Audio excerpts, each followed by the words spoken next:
प्रश्न असा आहे की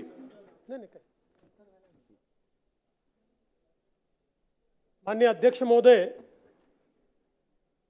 माननीय राज्यपालांचं अभिभाषण आणि त्यावरील जो धन्यवादाचा प्रस्ताव आहे, या प्रस्तावावर खालील माननीय सदस्यांनी या ठिकाणी आपलं मत मांडलं.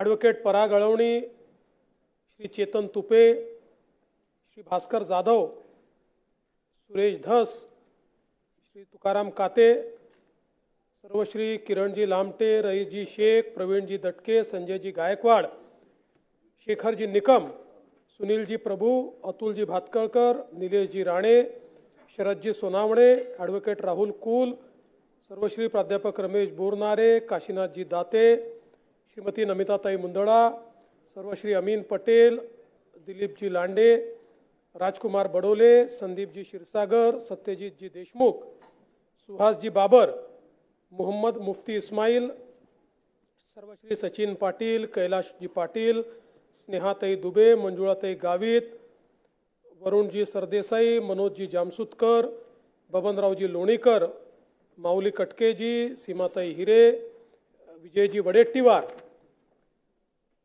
सन्मान्य राजन नाईकजी, मनीषाताई चौधरी, अबू आझमीजी, गजानन लवटेजी, विनोद अग्रवालजी, हिरामण खोसकरजी, नितीन राऊत साहेब, बाबासाहेब देशमुख, अभिजित पाटीलजी, सिद्धार्थजी खरात, रोहितजी पाटील, अतुलजी भोसले, श्रीमती ज्योतिताई गायकवाड, श्री प्रवीणजी स्वामी, श्री बापूसाहेब पठारे, श्रीमती सुलभा खोडके, श्री अमोल खताळ, श्री अनंत नर, श्रीमती सना मलिक, सर्वश्री हारून खान, गोपीचंदजी पडळकर, सिद्धार्थजी शिरोळे, मनोजजी कायंदे, हेमंतजी ओगले, संजयजी देरकर, श्री रामदासजी मसराम, साजिदजी पठाण, राजूजी नवघरे, श्री बाबाजी काळे, अशा 64 सन्माननीय सदस्यांनी, अच्छा आपण शेवटी केलं, बरोबर आहे. आणि आमचे मित्र केलंच नाही, पण आता उत्तर चालू झालं, जाऊ दे. आता तुम्ही पुरवणीवर बोला किंवा नाना तुम्ही माझ्या कानात सांगा, मी त्याचं उत्तर देईन.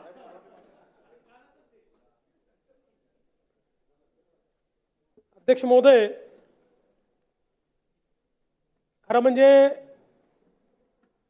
नवीन सरकार आल्यानंतर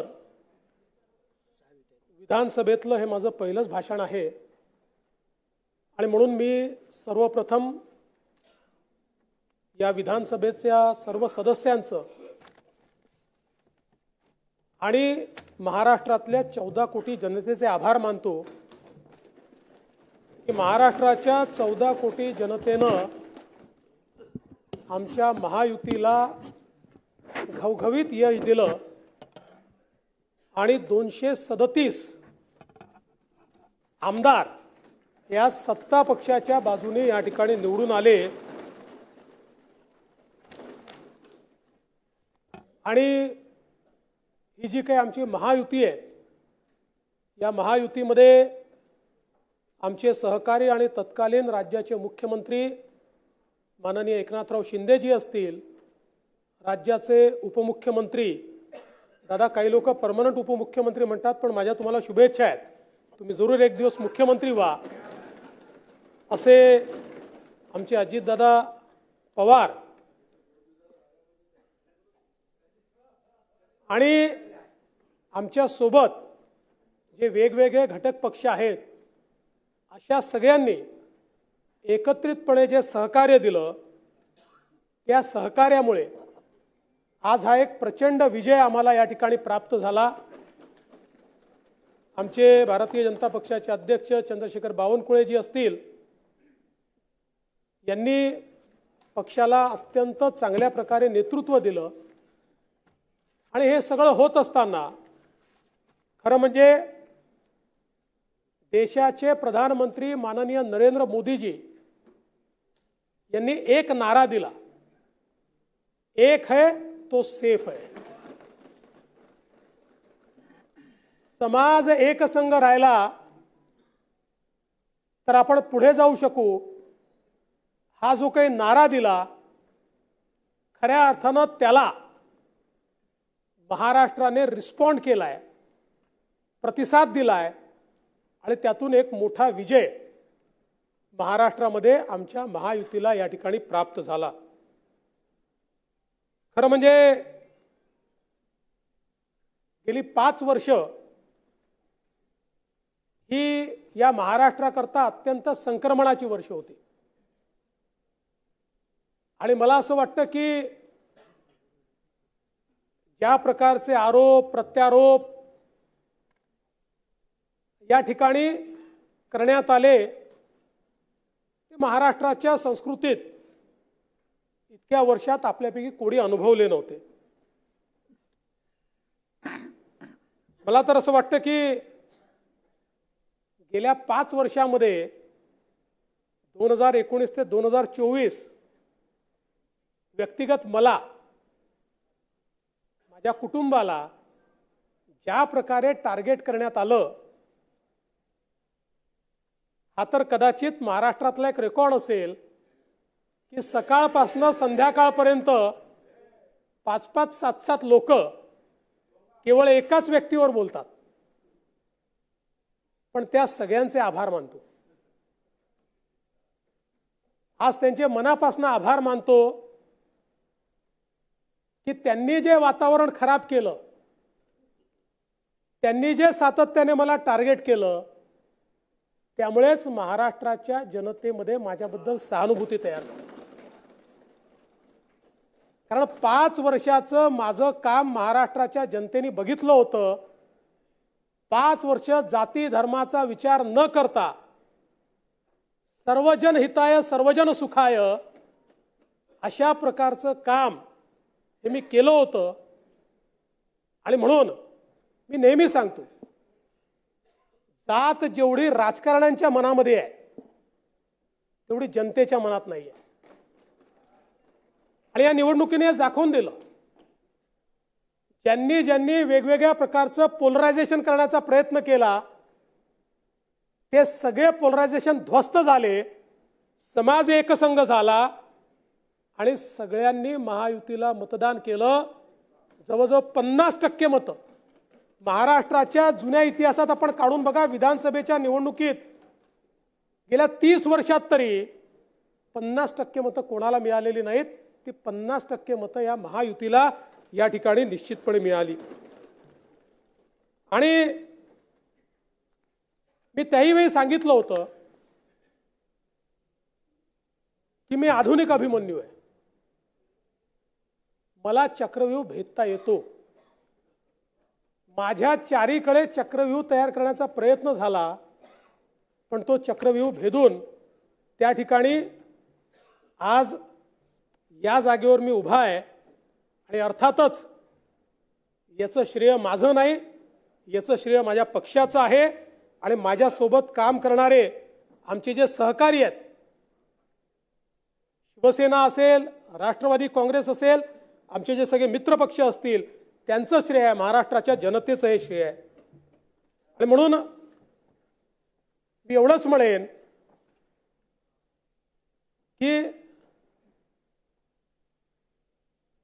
आंधियों में भी जो जलता हुआ मिल जाएगा, आंधियों में भी जो जलता हुआ मिल जाएगा, उस दिए से पूछना मेरा पता मिल जाएगा।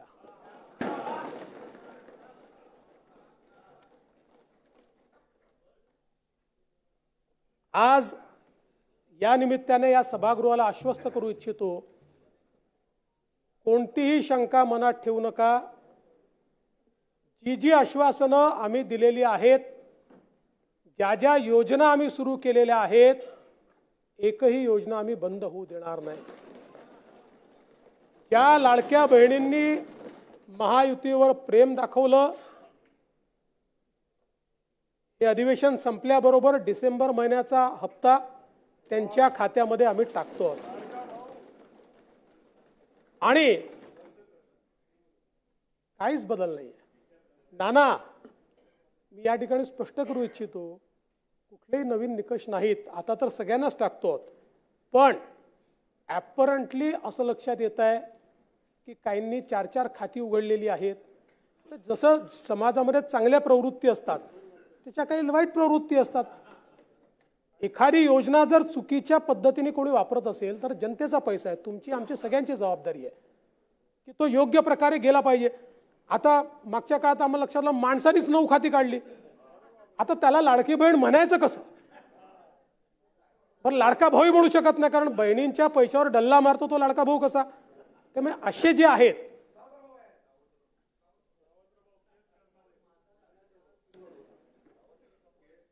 त्यामुळे शेतकऱ्यांच्या संदर्भात आम्ही दिलेली आश्वासनं असतील, युवांच्या संदर्भात दिलेली आश्वासनं असतील, ज्येष्ठांच्या संदर्भात दिलेली आश्वासनं असतील, समाजातल्या वंचितांच्या संदर्भात दिलेली आश्वासनं असतील, ही सर्व आश्वासनं या ठिकाणी आम्ही पूर्ण करणारच आहोत.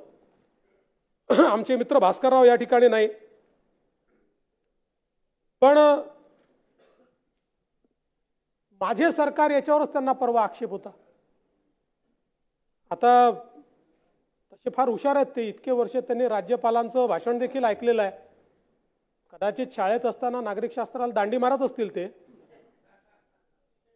पण शासन जे चालतं हे मुख्यमंत्र्याच्या नावाने चालत नाही, शासन राज्यपालाच्या नावाने चालतं आणि म्हणून ते माझं सरकार असतं.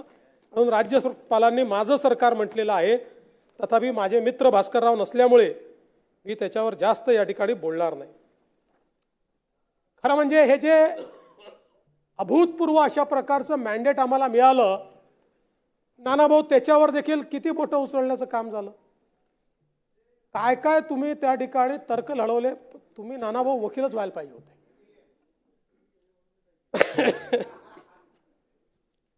सिब्बल वगैरे साहेबांना काही फार स्कोप राहिला नसता, पटोलेच राहिले असते. अतिरिक्त 74 लाख मतं आली कुठून? सांगतो कुठून आली.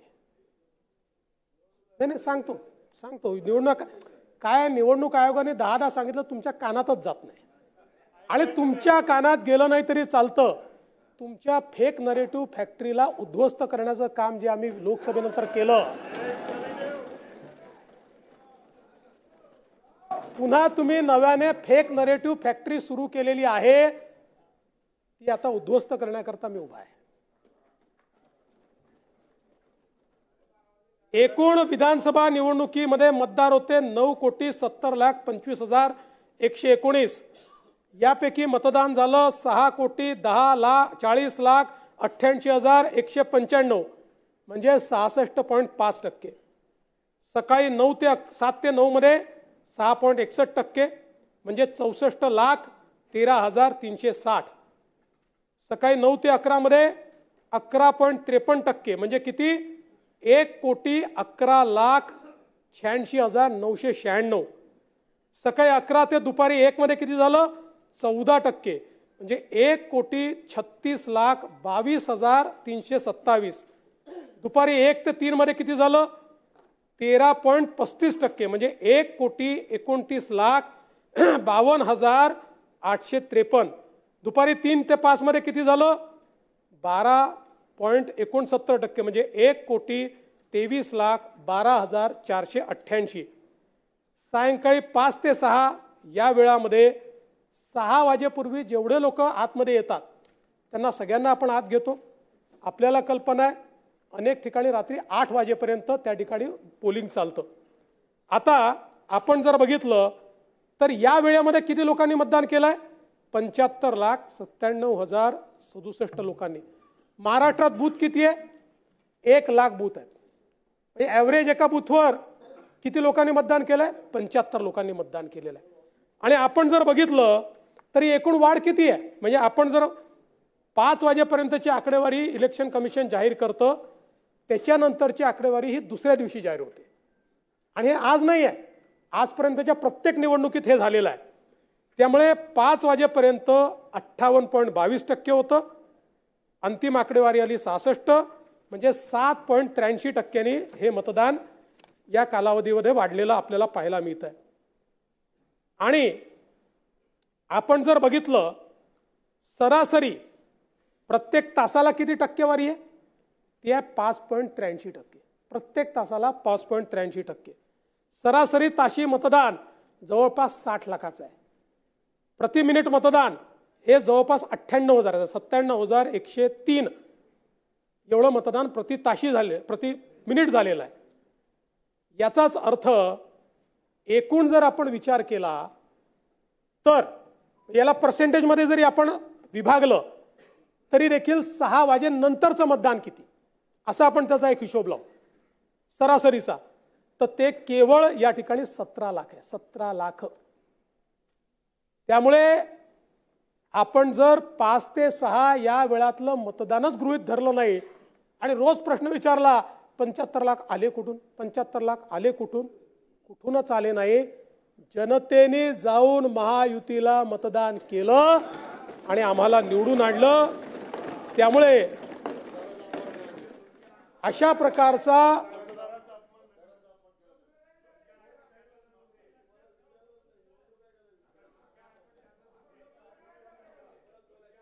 आता फेक नरेटिव्ह फॅक्टरीमध्ये मार्कडवली जोडलं आणि काय काय त्या ठिकाणी हे चालले ते मला खरं सांगतो. मी बाकी कोणाचं मला आश्चर्य नाही वाटलं. मी तुम्हाला माननीय पवार साहेबांचं मला आश्चर्य वाटलं, फक्त पवार साहेबांचं. कारण हा देशातला एक अतिशय बॅलन्स नेता आहे. बघा, यापूर्वी नाना तुमच्या पक्षाने अनेक वेळा ईव्हीएमचा मुद्दा मांडला, पवार साहेबांनी कधी मांडला नाही, कधीच नाही. हारले तरी जिंकले तरी. यावेळी मात्र पहिल्यांदा पवार साहेबांनी एक नवीनच लॉजिक आणलं. म्हणाले ईव्हीएमचं सेटिंग असं झालं आहे की छोटी राज्य आम्ही जिंकतो, मोठी राज्य हे जिंकतात. कर्नाटक छोटं राज्य आहे, बंगाल छोटं राज्य आहे, ते जाऊ द्या. पण नाही ते तर जाऊ द्या. आता ते हे एकटे पडले आता त्याच्यामध्ये. कारण परवा जम्मू काश्मीरमध्ये तिथले जे मुख्यमंत्री आहेत उमर अब्दुल्ला यांनी सांगितलं हे ईव्हीएमवर बोलणं सोडून द्या. हे त्यांना सांगितलं, सल्ला दिला. ममता दीदींनी पण सल्ला दिला. या ठिकाणी खरं म्हणजे आपण जर बघितलं तर तिथले जे उमेदवार तुमचे होते निवडून आलेले उत्तम जानकर, त्यांना 843 मतं आहेत. राम सातपुतेंना 1003 मतं आहेत मार्कडवाडीमध्ये. त्याच मार्कडवाडीमध्ये 2014ची निवडणूक जर बघितली, विजयसिंह मोहिते पाटील साहेबांना 533 मतं आहेत आणि सदाभाऊ खोतांना 664 मतं आहेत लोकसभेची. 664 मतं आहेत. त्यानंतर पुन्हा जशी विधानसभा झाली, विधानसभेतली मतं बदललेली आहेत. हनुमंत डोळसला 294 आहेत, अनंत खंडागळेला 969 आहेत. 2019ची निवडणूक तुम्ही बघा, लोकसभेची रणजित सिंग नाईक निंबाळकर यांना 956 मतं आहेत मार्कडवाडीमध्ये आणि संजय मामा शिंदेंना 395 मतं आहेत राष्ट्रवादी काँग्रेसची. आता सगळीच आकडेवारी माझ्यापर्यंत आहे, पण या ठिकाणी एक राम सातपुते सारखा सर्वसाधारण घरचा कार्यकर्ता 5 वर्ष राब राबतो आणि एकट्या मार्कडवाडीमध्ये 22 कोटी रुपयाची कामं करतो. 22 कोटी रुपयाची. आणि त्याला जास्त मतं मिळाल्यानंतर त्या ठिकाणी लोकांना जाऊन धमकवता तुम्ही. ही धमकी होती लोकांना.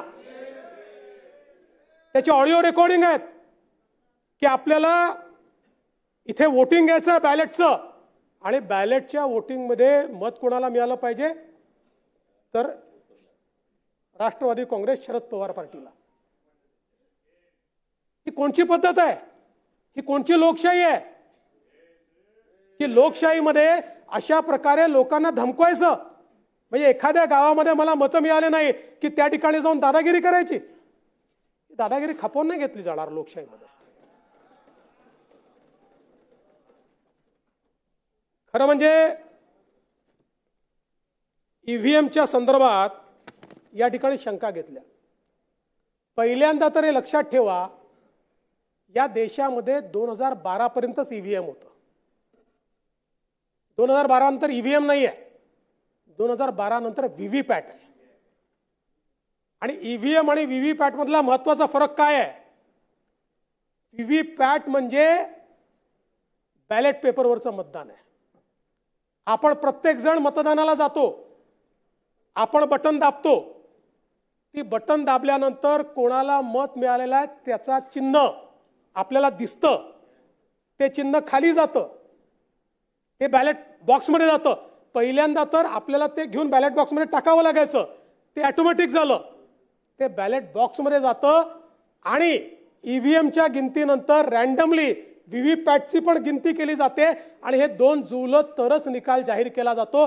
त्यामुळे आता केवळ ईव्हीएम नाही आहे, बॅलेट पेपरवरचं हे व्हीव्हीपॅट आहे.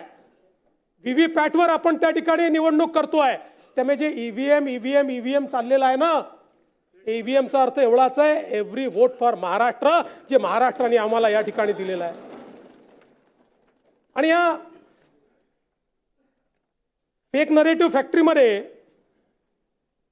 खरं म्हणजे आपण जर बघितलं तर पद्धती म्हणजे आपल्याला माहिती नसेल तरी माहिती आहे, तरी आपण ज्यास माहिती असून झोपेचं सोंग घेता त्यावेळी आपल्याला सांगितलं पाहिजे की 22 ते 24 ऑक्टोबर जे काही या ठिकाणी तुमच्या उपस्थितीत प्रत्येकाच्या उपस्थितीत या सील होतात.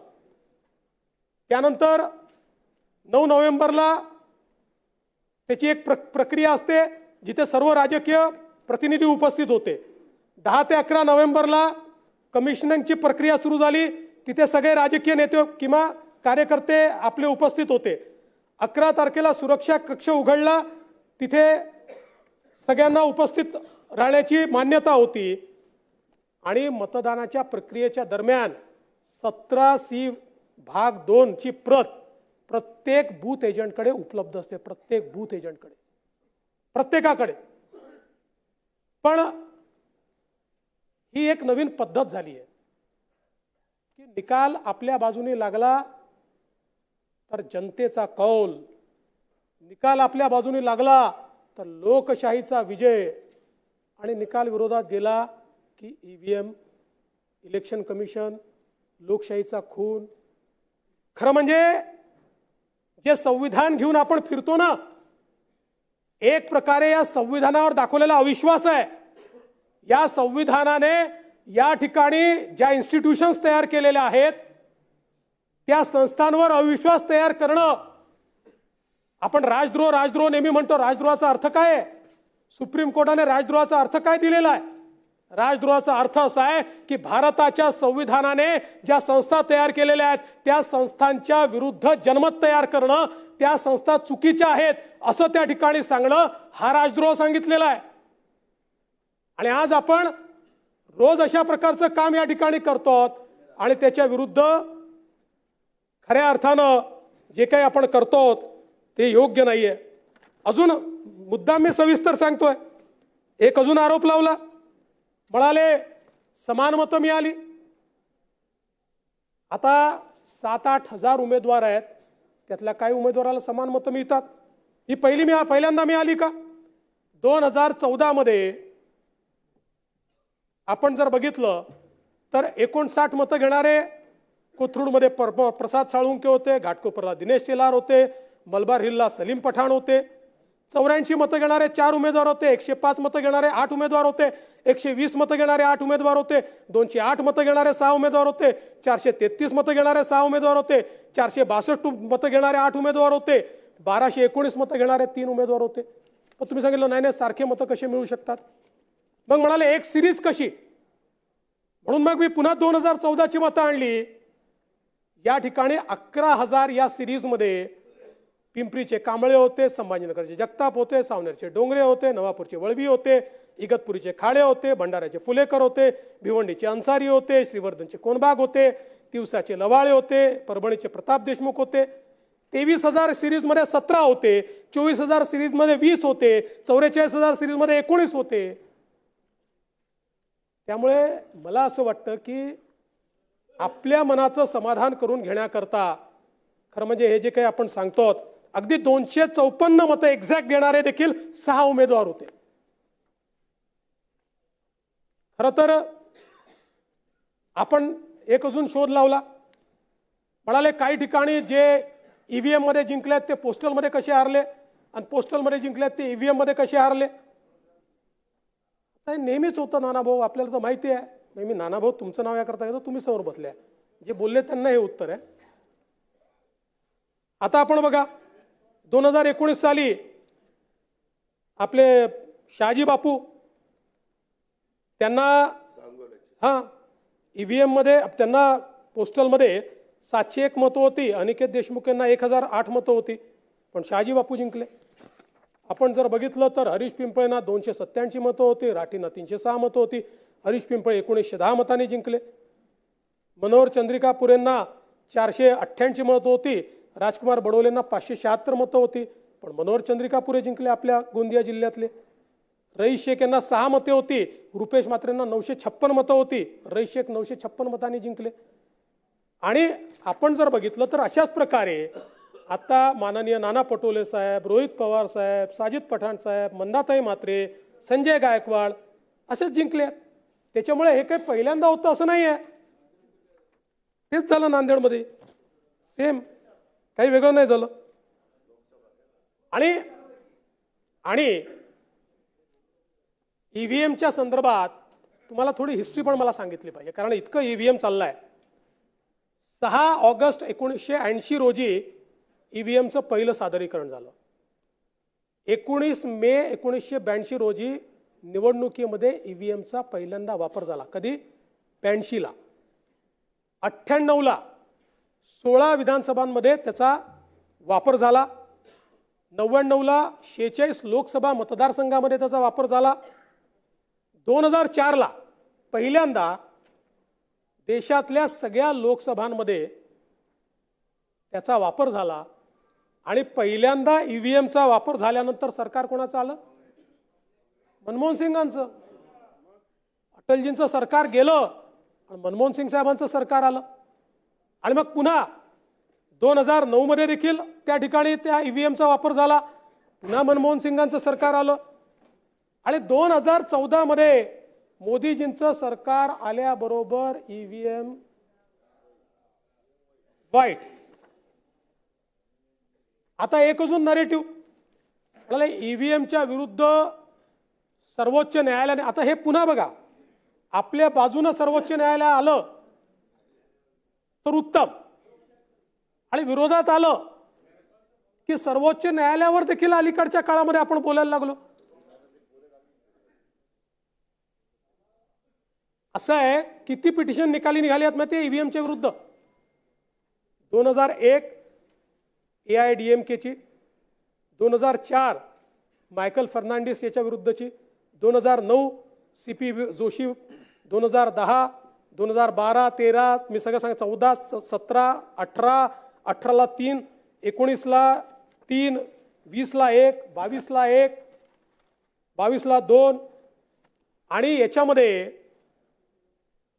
2023ला तुम्ही जी म्हणता ना की जी पिटिशन 2 तासात निघाली, ती का निघाली? ती याकरता निघाली की त्याच्या आधी एक सविस्तर एवढा मोठा सुप्रीम कोर्टाने निकाल दिला होता, आणि सुप्रीम कोर्टाने त्या निकालाकडे पॉइंट आउट केले की हा निकाल वाचा, रोज रोज आमच्याकडे येऊ नका. 2023ला ऐन लोकसभा निवडणुकीच्या काळात ही याचिका दाखल झाली होती. आणि असोसिएशन फॉर डेमोक्रेटिक रिफॉर्म याच्यामध्ये न्यायमूर्ती संजीव खन्ना जे आता मुख्य आहेत, आणि न्यायमूर्ती दीपांकर दत्ता जे आपल्याकडे मुख्य होते, यांनी 26 एप्रिल 2024 रोजी निकाल दिला. याच्यामध्ये 62 वकिलांनी आपली बाजू मांडली, आणि ही पूर्ण बाजू त्या ठिकाणी त्यांनी ऐकून घेतली. आणि त्यानंतर सविस्तर हा जो निर्णय आहे ना, हा आपण वाचून बघा. On every technical point supreme कोर्टाने त्याच्यावर विश्लेषण केलेलं आहे. प्रत्येक जे मुद्दे मांडले गेले होते त्या प्रत्येक मुद्द्यावर त्या ठिकाणी विश्लेषण केलेलं आहे, आणि सगळं सांगितलं आहे त्यांनी की CCTV फुटेज वगैरे ते जाऊ दे, मी सगळे याच्यात जात नाही. आणि एवढंच नाही, आपण बाहेर बोलतो, निवडणूक आयोगाने सर्व राजकीय पक्षांना खुलं आव्हान दिलं, ओपन चॅलेंज. 8 दिवस आम्ही तयार आहोत, ज्याला वाटतं ईव्हीएम टॅम्पर होऊ शकते, टॅम्पर करून दाखवा. 8 दिवस एक राजकीय पक्ष तिथे गेला नाही, एक. एकाजवळ तंत्रज्ञान नव्हतं, एकाजवळ तंत्रज्ञ नव्हता, एकाजवळ एक व्यक्ती नव्हता की जो त्या ठिकाणी जाऊन बोलू शकेल. कोणीही गेलं नाही. बाहेर बोलतो आपण, पण त्या ठिकाणी कोणी गेलं नाही. त्यामुळे माझी तुम्हाला ही विनंती आहे, खुल्या मनाने जनादेश स्वीकारा. जोपर्यंत तुम्ही आत्मपरीक्षण करणार नाही तोपर्यंत तुमची परिस्थिती हीच होत राहील. आम्ही आत्मपरीक्षण केलं. लोकसभेच्या निवडणुकीमध्ये आम्ही हारलो. या महाराष्ट्रामध्ये आम्ही नाही म्हटलं ईव्हीएम मुळे हारलो. आम्ही सांगितलं हो फेक नरेटिव्ह होता, त्याच्या विरुद्ध थेट नरेटिव्हने उत्तर देऊ. मेहनत केली आम्ही. आणि म्हणून तुम्हाला मी गालिबने जो सल्ला दिला तेवढाच सल्ला देऊ इच्छितो. गालिब ताउम्र ये भूल करता रहा. गालिब ताउम्र ये भूल करता रहा. गालिब ताउम्र ये भूल करता रहा. धूल चेहरे पर थी और आईना साफ करता रहा. जोपर्यंत चेहरा पुसणार नाही, जोपर्यंत तुम्ही आरसा पुसत राहाल तोपर्यंत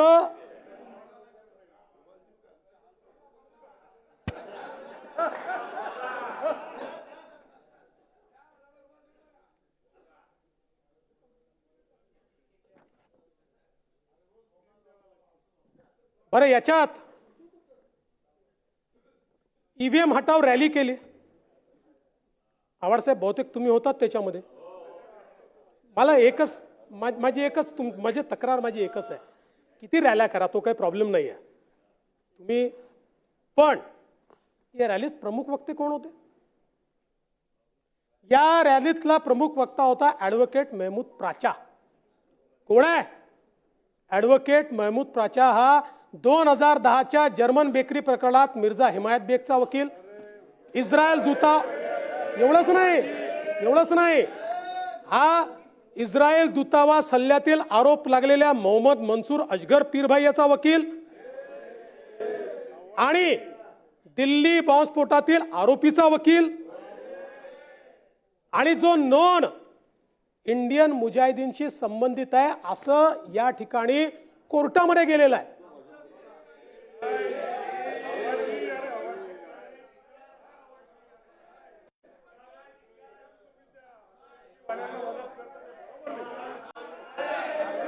अरे ठीक आहे, लोकशाहीमध्ये तुम्हाला अधिकार आहे आणि मला हे माहिती आहे की आम्ही किती घसा फोडून पुराव्यासहित सांगितलं तरी तुम्ही हरल्यानंतर ईव्हीएमच म्हणणार आहे. पण ते म्हणण्याकरता वकील तरी चांगला आणा, देशभक्त वकील आणा, राष्ट्रभक्त वकील आणा. हा कोण प्राचा तुम्ही आणला की जो केवळ दहशतवाद्यांचं त्या ठिकाणी घेतो? आव्हाड साहेब, पुढच्या वेळी जरा लक्ष ठेवा. अशा आच्या प्राच्या सगळ्या त्यांच्यापासून जरा दूर राहा.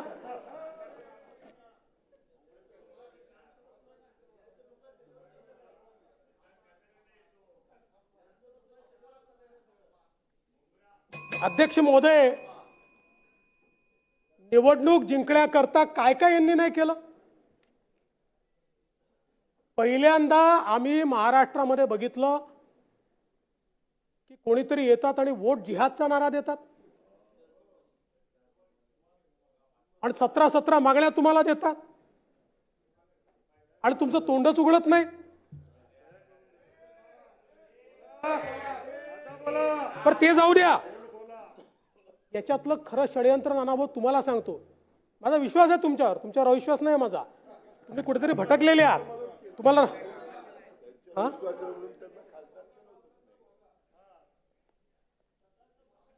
बघा, मालेगावमध्ये 2024 मध्ये काही युवकांनी पोलिसात तक्रार केली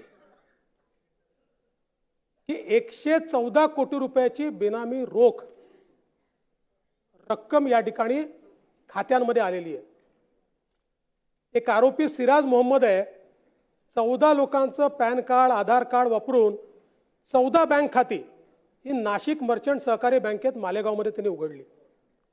या 14 खात्यांमध्ये 114 कोटी रुपये जमा झाले आणि नंतर ते सिराज मोहम्मद आणि 21 लोकांच्या खात्यात त्या ठिकाणी वळते झाले. पोलीस, ईडी, आयकर विभागाने ज्यावेळेस याची चौकशी केली त्यावेळी असं लक्षात आलं की हा व्यवहार एवढ्यापुरतं सीमित नाही आहे. 21 राज्यातनं 201 बँक खात्यात 1000 कोटी रुपयाचा व्यवहार झालेला आहे आणि मुंबई, नाशिक अशा वेगवेगळ्या शहरांमध्ये पैसे गेले आहेत. यातले 600 कोटी रुपये दुबईला पाठवण्यात आले आहेत आणि यातले 100 कोटी रुपये हे या निवडणुकीच्या काळात वेगवेगळ्या गोष्टींकरता वापरले गेले.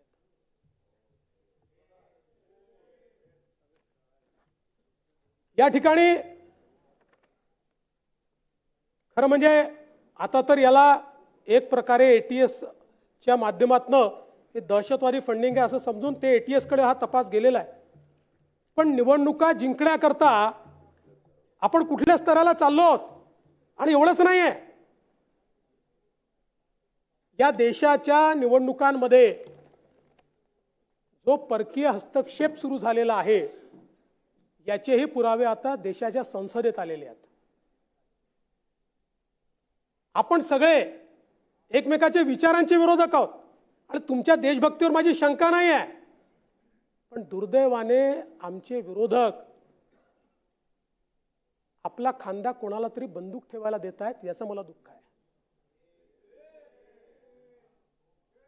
आपला खांद्यावर कोण बंदूक ठेवताय याचा देखील कधीतरी विचार केला पाहिजे. आणि म्हणून मी नानाभाऊ भारत जोडो आंदोलनावर बोललो होतो. माझ्यावर काही लोकांनी टीका केली. आज पुराव्यासहित सांगतो, भारत जोडो आंदोलन जे काही भारत जोडो अभियान, आंदोलन वेगळं, अभियान सन्माननीय नेते राहुल गांधीजींनी जे सुरू केलं, मी त्या ठिकाणी सांगितलं होतं की या अभियानात कोण आहे जरा बघा. या देशामध्ये आपण नक्षलवादाच्या विरुद्ध लढाई पुकारली. नक्षलवादी काय करतात? नक्षलवादी भारताच्या संविधानावर आमचा विश्वास नाही, भारताने तयार केलेल्या लोकशाहीवर आमचा विश्वास नाही, भारतीय संविधानाने तयार केलेल्या कुठल्याही संस्थेवर आमचा विश्वास नाही आणि म्हणून आम्हाला पॅरलल राज्य तयार करायचे. आणि ज्यावेळी देशामध्ये या नक्षलवादाच्या विरुद्ध एक मोठी लढाई सुरू झाली आणि मोठ्या प्रमाणात आम नक्षलवादी हे संपायला लागले, नवीन भरती कमी व्हायला लागली, त्यावेळी हा जो काही नक्षलवाद आहे हा शहरांमध्ये सेफ हेवन शोधायला लागला. आणि मग तेच विचार अराजकतेचे हे आमच्या मुलांमध्ये रोपित करायचे. आणि विशेषतः आपण सगळे त्यातनं गेलो आहोत. आपलं जे 16व्या 17व्या वर्षापासनं 27-28व्या वर्षापर्यंतचे जे वय असतं, हे वय एक प्रकारे असं असतं की ज्याच्यामध्ये प्रत्येक गोष्ट नाकारतो माणूस, कारण ती समज नसते. त्यामुळे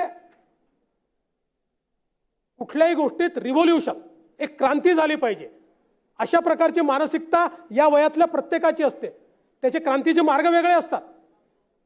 पण या वर्गाला पकडून यांच्यामध्ये अराजकाचं रोपण करायचं याकरता फ्रंटल ऑर्गनायझेशन तयार झाल्या, ज्या फ्रंटल ऑर्गनायझेशनचं पॉप्युलर नाव, आणि आम्ही नाही केलं हे पॉप्युलर नाव, म्हणून मी 2012चे कागद घेऊन आलो आहे. त्या काळामध्ये याचं पॉप्युलर नाव झालं अर्बन नक्षलिझम. अर्बन नक्षलिझम म्हणजे काय? तर देशाच्या संविधानाचं नाव घ्यायचं, पण संविधानाने तयार केलेले इन्स्टिट्यूशन, कोर्ट असेल, हायकोर्ट, सुप्रीम कोर्ट असेल, RBI असेल, CAG असेल, इलेक्शन कमिशन असेल, अशा प्रत्येक संस्थेच्या बद्दल लोकांच्या मनात संशय तयार करायचा. इन टोटल लोकांचा लोकशाहीवरचा विश्वास निघाला पाहिजे. लोकांना वाटलं पाहिजे की या देशामध्ये कुठलीच संस्था स्वायत्त उरलेली नाही. आणि जेव्हा असं होईल त्यावेळी काय होईल? लोक बंड करतील. बंड करतील म्हणजे काय करतील? म्हणजे भारतरत्न डॉक्टर बाबासाहेब आंबेडकरांनी दिलेलं संविधान तोडून अराजकाचं राज्य या ठिकाणी आणतील. हाच तर प्रयत्न आहे. हाच तर या ठिकाणी प्रयत्न आहे. आणि म्हणून आपण बघा, 15 नोव्हेंबर 2024 आता काठमांडूला एक बैठक झाली. यात भारत जोडोचे काही लोक गेले होते. त्याचा सगळा रिपोर्ट माझ्याकडे आहे. We all resolved that we are going to do it in different phases, mainly Maharashtra and other BJP-led states. कशाच्या बद्दल? EVMच्या बद्दल. In the first phase, in addition to ideological struggle through electronic social media platform and print media, which is critical of ongoing political affairs of the party, is going on all across the country. In the second phase, we will mobilize major mass organizations to criticize in open the reformist line of party. It will help create bigger polarization between reform in status quo and revolution, and we will be going to raise national campaign to restart ballot paper and reunite against Maharashtra government. हे काठमांडूला ठरत आहे. आणि एवढंच नाही आहे. आपण जरा मी तुम्हाला भूतकाळात नेतो. या भारत जोडोचे जे काही वेगवेगळ्या 180 संघटना आहे, ज्यांनी निवडणुकीच्या काळात भारत जोडो म्हणून कार्यक्रम घेतले, पत्रिका काढल्या, यातल्या जवळजवळ 40 संघटना अशा आहेत, 40 की ज्यांना फ्रंटल ऑर्गनायझेशन म्हणून त्या ठिकाणी नेम केलेला आहे. आणि मी नाही केलं. 2012 मध्ये स्वर्गीय गिरीश बापट साहेबांनी एक प्रश्न विचारला होता आणि त्यावेळी आर पाटील साहेब देशाचे गृहमंत्री होते, राज्याचे गृहमंत्री होते. आणि हा प्रश्न जो होता तो पुणे जिल्ह्यात झालेल्या नक्षलवादी प्रशिक्षण कार्यक्रमाच्या संदर्भात होता. आणि बाळा नांदगावकर यांनी देखील त्याच्यावर आपली भूमिका मांडली होती. आणि त्याच्यामध्ये उत्तर देताना माननीय आर पाटील साहेबांचं उत्तर देखील माझ्याकडे, आणि त्याकरता गेलेलं जे काही पत्र आहे ते पत्र देखील माझ्याकडे आहे की ज्याच्यामध्ये ज्या फ्रंटल ऑर्गनायझेशनचा उल्लेख केलेला आहे अर्बन नक्षल म्हणून, त्याच्यामध्ये या भारत जोडो आंदोलनातल्या किंवा ज्यांनी पत्रिका काढून तुमच्याकरता लोकसभेत कार्यक्रम केले त्यांची नावं त्याच्यामध्ये आहेत. 2013 मध्ये गोपाळ शेट्टी साहेबांनी विधानसभेत प्रश्न उपस्थित केला होता. त्यावेळी गृह विभागाने ही माझ्याकडे 48 संघटनांची यादी पाठवली. 48 आमच्या काळातली नाही आहे, माननीय आर पाटील साहेबांच्या काळातली आहे. 48 संघटनांची यादी ज्यांना फ्रंटल ऑर्गनायझेशन्स म्हणून या ठिकाणी नेम केलेला आहे. राज्यात विशेषतः विदर्भात नक्षलवादी कारवायांमध्ये झालेली जी काही वाढ आहे त्याच्या संदर्भात त्यांनी सांगितलेलं आहे की कुठल्या हे बघा, नक्षलवादी कारवाया ग्रामीण भागापुरतं मर्यादित न राहता शहराकडे कारवाया होत असल्याचं आढळून आलेलं आहे. महाराष्ट्रामध्ये नक्षलप्रणित 48 आघाडी संघटना आहेत. त्यापैकी विदर्भातील चंद्रपूर, नागपूर इथे जवळपास 20 संघटना कार्यरत आहेत. नावं आहेत त्याची सगळी. या ज्या काही संघटना आहेत, आणि एवढंच नाही, इथपुरतं मर्यादित नाही आहे, तर आपण जर बघितलं लोकसभेमध्ये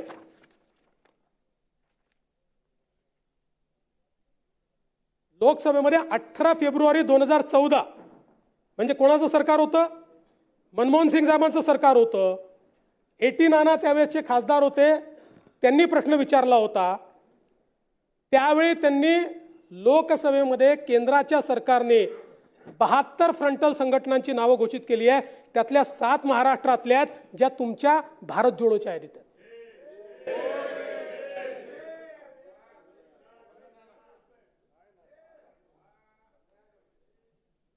त्यानंतर त्याच प्रश्नाच्या उत्तरात महाराष्ट्राच्या एटीएसने केंद्र सरकारला जी माहिती पाठवली आहे, एएनओने, ही माहिती माझ्याकडे आहे, लोकसभेत जी गेलेली आहे. त्याच्यामध्ये त्यांनी 13 संघटनांची नावं दिलेली आहेत. एकूण 40 संघटनांची नावं दिली आहेत. त्यातल्या 13 संघटना या पुन्हा या भारत जोडोच्या आपल्या या आंदोलनामध्ये या ठिकाणी काम करतात. आणि म्हणून मी पुन्हा सांगतो, माझा काही तुमच्या कोणाच्या देशभक्तीवर माझा प्रश्नचिन्ह नाही आहे, पण निवडणूक जिंकण्याकरता आपण कोणाचा वापर करतो, कोण आपला खांदा वापरताय, या देशाला आज आपण प्रगतीकडे नेतोय. जगातली 5वी सगळ्यात मोठी अर्थव्यवस्था आपण झालो. लवकर 3री सगळ्यात मोठी आर्थिक अर्थव्यवस्था आपण होणार आहोत. तुम्हाला आम्हाला याचा आनंद आहे. जगातले अनेक देश आहेत ज्यांना आनंद नाही आहे. ज्या देशांना या ठिकाणी डीप स्टेट ऍक्टिव्हिटी करायची आहे, त्या डीप स्टेट ऍक्टिव्हिटी करता ते देश खांदा शोधतायत. हात जोडून सांगतो, तुमचा खांदा देऊ नका. ते कोणाचा तरी शोधतात, नकळत आमचाही खांदा कधीतरी घ्यायचा प्रयत्न करतील. आपल्याला सजग राहावं लागेल. मला आठवतं, अटलजींनी एकदा आपल्या सभागृहात सांगितलं होतं, सरकारें आएगी जाएगी, पार्टियां बनेगी बिगड़ेगी, ये देश रहना चाहिए, मेरा संविधान रहना चाहिए.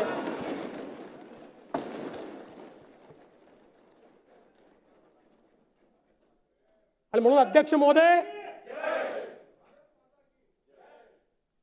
या निमित्ताने मी एवढंच म्हणू इच्छितो अध्यक्ष महोदय, की खरं तर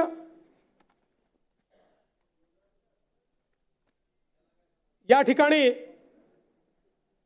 हे जे मॅन्डेट जनतेने आम्हाला दिलेलं आहे, कृपया मॅन्डेट स्वीकारा. जेव्हा तुम्ही मॅन्डेट नाकारता तो आमचा अपमान नाही आहे. आम्हाला तर भारताच्या संविधानाने इथे बसवलंय, पण त्याच संविधानाने ज्या लोकांना मतदान करण्याचा अधिकार दिलाय त्याचा अपमान या ठिकाणी करू नका, ही माझी तुम्हाला विनंती आहे. आज या निमित्ताने या चर्चेमध्ये अनेक गोष्टींचा उल्लेख झाला. काही सदस्यांनी मराठीला अभिजात भाषेचा दर्जा मिळाला याबद्दल आनंद व्यक्त केला. खरं म्हणजे परवा एका व्यक्तीने अतिशय चांगलं मला सांगितलं की मराठीला राजभाषेचा दर्जा हा पहिल्यांदा छत्रपती शिवरायांनी दिला होता.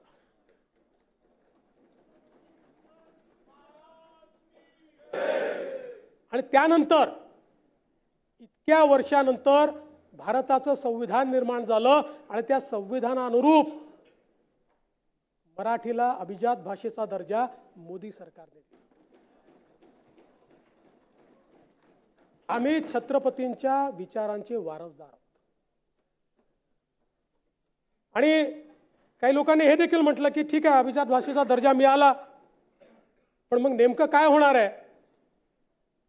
आणि म्हणून या निमित्ताने भाषेच्या विकासाच्या अनुषंगाने विविध उपक्रमांसाठी भाषा भवन उभारणे, मराठी भाषेतील ग्रंथ आणि साहित्याच्या प्रसारासाठी ग्रंथ उभारणी, देशातील विद्यापीठे किंवा अन्य संस्थांमार्फत भाषेचा प्रचार प्रसाराकरता प्रतिवर्षी निधी मिळणार आहे. मराठी भाषेतील विद्वानांसाठी दरवर्षी 2 राष्ट्रीय पुरस्कार त्या ठिकाणी दिले जातील केंद्र सरकारच्या वतीनं. मराठी करता आपण जसं centre of excellence for studies तयार करतो, अशा प्रकारे देशभरामध्ये मराठी करता ते तयार होईल. जवळपास 450 विद्यापीठांमध्ये मराठी भाषा शिकवण्याची व्यवस्था या ठिकाणी होईल आणि मराठीतील सर्व प्राचीन ग्रंथांचा अनुवाद हा या निमित्ताने या ठिकाणी होणार आहे. त्यामुळे आपली भाषा जी खऱ्या अर्थानं या ठिकाणी अभिजात भाषाच आहे, ही भाषा पुन्हा एकदा नव्या स्वरूपामध्ये आपण रुजवणार आहोत आणि नवीन पिढीला देणार आहोत. हे या माध्यमातून होणार आहे. एक मुद्दा अजून आला की या ठिकाणी न्यायालयांमध्ये देखील मराठीचा वापर झाला पाहिजे. खालच्या न्यायालयांमध्ये तो सुरू झालाय, अजून उच्च न्यायालयांमध्ये तो झालेला नाही. माननीय पंतप्रधान महोदयांनी देखील जी काही कॉन्फरन्स झाली प्राईम मिनिस्टर आणि चीफ जस्टिसेस, त्याच्यामध्ये सगळ्या उच्च न्यायालयांना विनंती केलेली आहे की किमान तुम्ही कामकाज जोपर्यंत मराठीत करत नाही तोपर्यंत निवाडा जरी तुमचा मराठीमध्ये द्या. आता त्याची व्यवस्था हळूहळू होते, कारण आता ट्रान्सलेशनचे टूल्स उपलब्ध झालेले आहेत. त्यामुळे येत्या काळामध्ये ते देखील होताना आपल्याला निश्चितपणे या ठिकाणी पाहायला मिळेल. काही मुद्दे या ठिकाणी आले आणि मग महाराष्ट्रातले जसं EVM आहे ना, काही तुम्हाला मिळालं नाही जयंतराव की महाराष्ट्रातले उद्योग गुजरातला चालले, दुसरं काहीच नाही.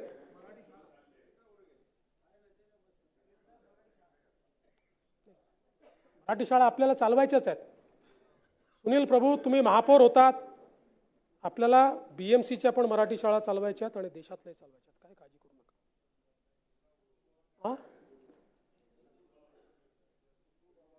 हां, पण मी तर कधी कधी आश्चर्यचकित होतो की गुजरात राज्य हे पेपरमध्ये ॲड कशाला देतो. आमचं राज्य चांगलं आहे, गरजच नाही आहे. आपले विरोधक रोज सांगतात गुजरात चांगला आहे, गुजरात चांगला आहे, गुजरात चांगला आहे. हेच रोज प्रचार आणि प्रसार करतायत, तिकडेच चाललाय, तिकडेच चाललाय, तिकडेच चाललाय, तिकडेच चाललाय. काही काळजी करू नका. महाराष्ट्र कालही नंबर 1 होता, आजही नंबर 1 आणि उद्या नंबर 1 राहील. महाराष्ट्राशी कोणी स्पर्धा करू शकत नाही. महाराष्ट्राची आपली एक ताकद आहे. आणि एक लक्षात ठेवा, देशामध्ये आज 10 राज्य स्पर्धा करतात. तो जमाना गेला की ज्यावेळी 2-3 राज्यच होती, असं नाहीये. आज 10 राज्य स्पर्धा करतायत आणि आपण त्याकरता देखील मला असं वाटतं आनंदित राहायला पाहिजे. कारण देशाचा विकास करायचा असेल तर एकट्या महाराष्ट्राच्या विकासाने देशाचा विकास होत नाही. पण त्याच वेळी इट इज कॉम्पिटिटिव्ह फेडरलिझम. त्यामुळे त्या सगळ्या राज्यांना मागे टाकून माझा महाराष्ट्र पुढे राहील, हा प्रयत्न आम्हाला करायचाच आहे. आणि म्हणून आज आपण जर बघितलं तर मोठ्या प्रमाणात गुंतवणूक ही आपल्या राज्यामध्ये आली आहे. आपल्या ज्या वेगवेगळ्या योजना चालतात, उदाहरणादाखल सामूहिक प्रोत्साहन योजना, याच्या अंतर्गत मी आकडेवारी माननीय शिंदे साहेबांचं सरकार आल्यानंतरची देतोय. 1 जुलै 2022 पासनं आत्तापर्यंत 221 मोठे विशाल अतिविशाल असे प्रकल्प आले आहेत, ज्याच्यामध्ये 3,48,070 एवढी गुंतवणूक आहे आणि 2,13,267 एवढं त्यातनं रोजगार निर्मिती होणार आहे. थ्रस्ट सेक्टरचा जर आपण विचार केला, कारण आपण आपल्या अर्थव्यवस्थेला $1 ट्रिलियन इकॉनॉमी करायची आहे, तर $1 ट्रिलियन इकॉनॉमी करण्याकरता इकॉनॉमिक ॲडवायझरी काउन्सिलने आपल्याला थ्रस्ट सेक्टर सांगितलेलं आहे की ज्या सेक्टरमध्ये गुंतवणूक आली तर ॲक्सिलरेटेड पद्धतीनं रोजगार निर्मिती होईल आणि महाराष्ट्राची अर्थव्यवस्था पुढे जाईल.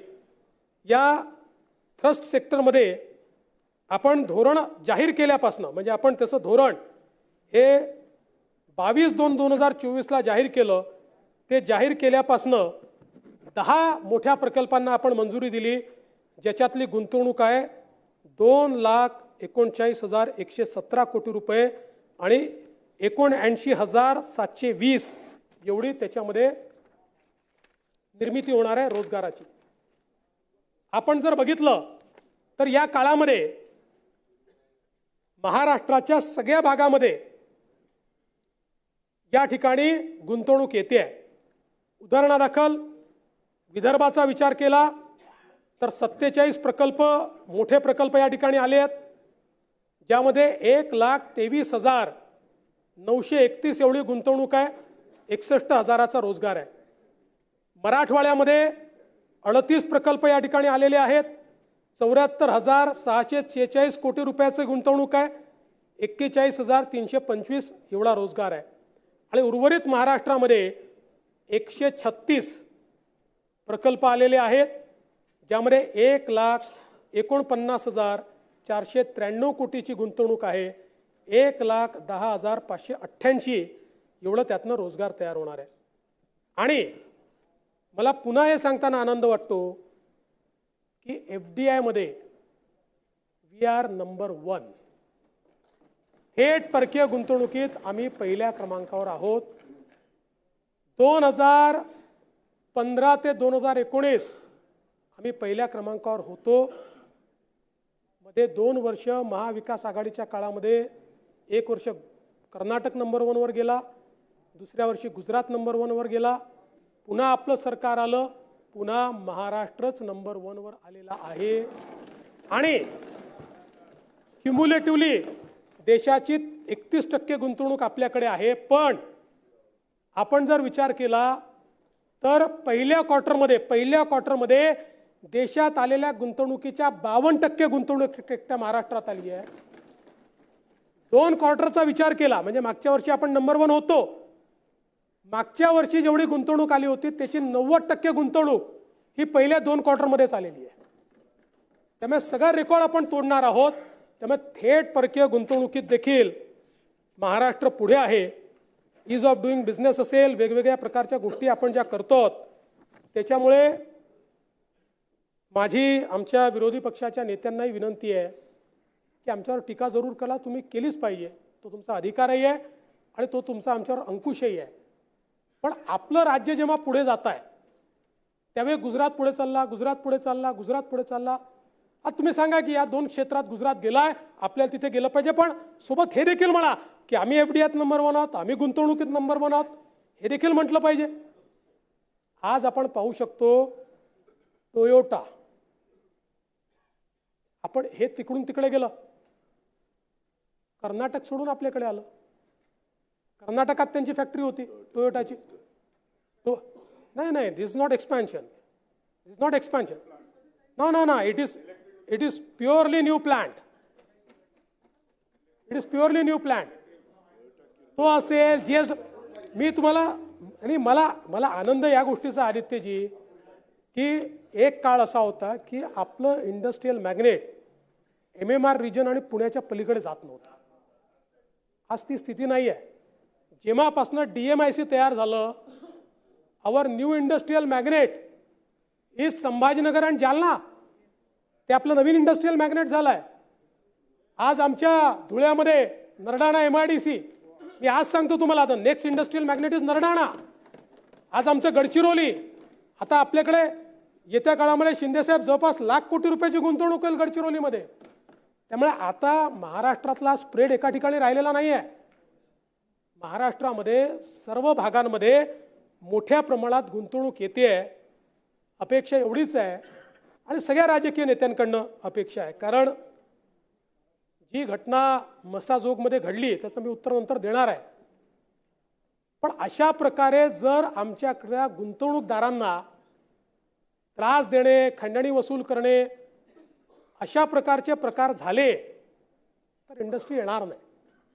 आणि त्यामुळे माझे सगळ्या म्हणजे माझ्या पक्षासहित सगळ्या राजकीय पक्षाच्या नेत्यांना विनंती आहे, हे जेवढे वसुलीबाज आहेत हे कोणा ना कोणाचा आसरा घेतात।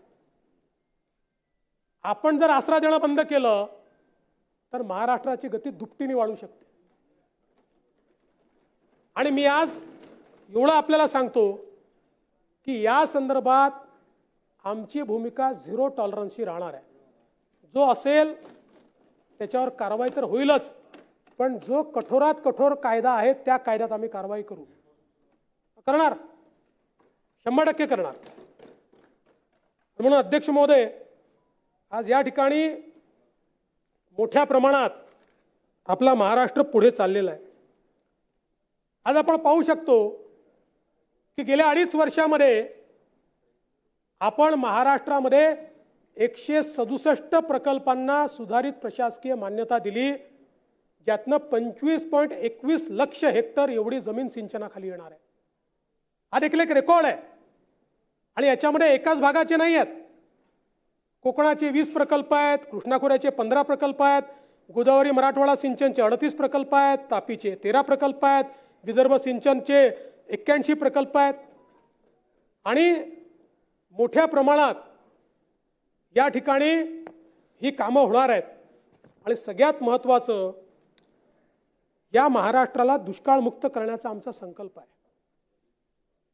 गेले 25, 30, 40 वर्ष आपण चर्चा करत होतो नदीजोड प्रकल्पाची। नदीजोड प्रकल्प आपल्या दुष्काळमुक्तीवर हा एक उपाय आहे। अर्थात नुसतं नदीजोड करून चालणार नाही, तेवढंच महत्त्व जलसंधारणाचं आहे, जलयुक्त शिवारचं आहे. पण त्यासोबत नदीजोड प्रकल्प हा शाश्वत पाणी, आपल्या हिश्श्याचं वाहून जाणारं पाणी. आपल्या लक्षात असेल 2014 साली या नदीजोड प्रकल्पाच्या संदर्भात मी एक भूमिका मांडली होती. आणि भूमिका अशी घेतली होती की प्रकल्प का होत नाहीत, याकरता होत नाहीत की कुठे मध्य प्रदेशशी वाद आहे, कुठे गुजरातशी वाद आहे, कुठे तेलंगणाशी वाद आहे. आणि केंद्र सरकार सांगतं की हे जर इंटरस्टेट असतील तर तुम्ही एकत्रित बसा आणि मार्ग काढा. आणि आपली तर भूमिका आहे, आम्ही हे देणार नाही. 2017 साली भूमिका मी स्वीकारली की इंटरस्टेट करता आम्हाला केंद्राच्या पैशाची गरज आहे, पण आम्ही जर आमच्या राज्यात प्रकल्प करायला तयार असू तर आम्हाला कोण थांबवू शकतं. आणि म्हणून आम्ही कोणावर अवलंबून राहणार नाही, आम्ही आमच्या राज्यात हे प्रकल्प करू. आणि 2019 साली आपण पहिल्यांदा जल आराखडा तयार करून या संदर्भातले GR काढले. आणि मला अतिशय आनंद आहे की गेल्या 2.5 वर्षामध्ये या ठिकाणी शिंदे साहेबांच्या नेतृत्वात जे सरकार होतं त्या सरकारमध्ये 4 प्रमुख नदीजोड प्रकल्पांना आपण सर्व प्रकारची मान्यता दिली आणि त्यातले काहीचे टेंडर देखील काढले. यामध्ये वैनगंगा नळगंगा सारखा प्रकल्प आहे की ज्यामध्ये 3,71,000 हेक्टर एवढं त्याचं लाभ क्षेत्र आहे. आणि विशेषतः नागपूर, वर्धा, अमरावती, अकोला, यवतमाळ, बुलढाणा, वाशिम या सगळ्या जिल्ह्यांचं चित्र त्या ठिकाणी बदलेल. नार पार गिरणा आहे, जळगाव आणि नाशिकचं त्यातनं चित्र बदलणार आहे. दमणगंगा, वैतरणा, गोदावरी आहे की ज्या प्रकल्पामुळे, आणि दमणगंगा एकदरे गोदावरी आहे, हे जे वेगवेगळे प्रकल्प आहेत या प्रकल्पांमुळे आज आपल्याला जी परिस्थिती पाहायला मिळते की दरवर्षी नाशिक नगर एकीकडे आणि मराठवाडा एकीकडे पाणी सोडायचं की नाही सोडायचं. कारण आपल्याला माहिती आहे गोदावरीचं खोरं हे तुटीचं खोरं आहे. या तुटीच्या खोऱ्यामध्ये 50 TMC पाणी वाहून जाणार आपण आणतो. आणि हे जर आलं तर आज जे आमचे वाद आहेत ते वाद त्या ठिकाणी संपतील आणि खऱ्या अर्थानं महाराष्ट्राला दुष्काळ मुक्तीकडे नेण्याचं काम आपण या निमित्ताने करू शकतो. आणि म्हणून मला असं वाटतं की एक महत्त्वाचं काम आहे. आज आपण पाहू शकतो महाराष्ट्रामध्ये मेट्रोची कामं अत्यंत वेगाने आपण सुरू केली. आता मुंबई मेट्रो 3चं काम हे अंतिम टप्प्यामध्ये आलेलं आहे. आपण पहिला टप्पा त्याचा प्रवासी वाहतुकीकरता खुला केला आहे. आता जो दुसरा टप्पा आहे BKC पासनं कुलाब्यापर्यंत, ज्यांनी खऱ्या अर्थानं मुंबईला एक नवीन लाईफलाईन तयार होणार आहे. 17 लाख लोक रोज प्रवास करतील. आज 6 लाख लोक करतात कारण कनेक्टिव्हिटी पूर्ण झालेली नाही. 17 लाख लोक या एका लाईनवर प्रवास करतील. आपण मे 2025 पर्यंत हा खुला करणार आहोत.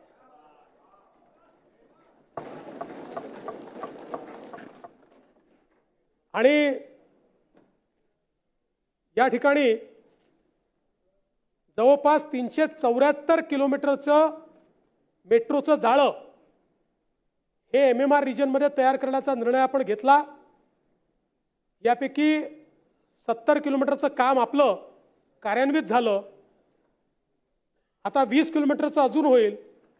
आणि टप्प्याटप्प्यानं आप हाथ उठा रहे भिवंडी, चिंता मत करो, शिंदे साहब ने और मैंने तय किया है अभी बहुत तेजी से उधर ले जाएंगे, एकदम फास्ट.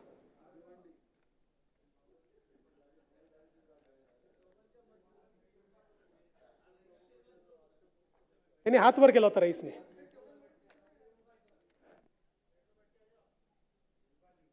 रईस भाईची ट्रेन ही आम्हाला जर भिवंडीतनं इकडे आणायची असती तर आम्ही त्यांना सांगितलं असतं की भायखळ्यात चढा, म्हणजे आमच्याकडनं नाही, पण त्यांची ट्रेन तिकडेच राहिली. पुणे मेट्रो असेल, नागपूर मेट्रो असेल, सगळ्या मेट्रोचं काम हे अत्यंत वेगाने या ठिकाणी चाललेलं आहे. आणि याच्या व्यतिरिक्त काही कामं देखील आपण हातामध्ये घेतो. यासोबत मला सांगितलं पाहिजे की आपण मागच्या काळामध्ये मोठ्या प्रमाणात सौर ऊर्जेचं काम सुरू केलं. विशेषतः शेतकऱ्यांना दिवसा अखंडित 3 फेजची वीज देता आली पाहिजे, हे आपलं स्वप्न होतं. त्यामुळे आपण मुख्यमंत्री सौर कृषी वाहिनी 2.0 ही योजना सुरू केली.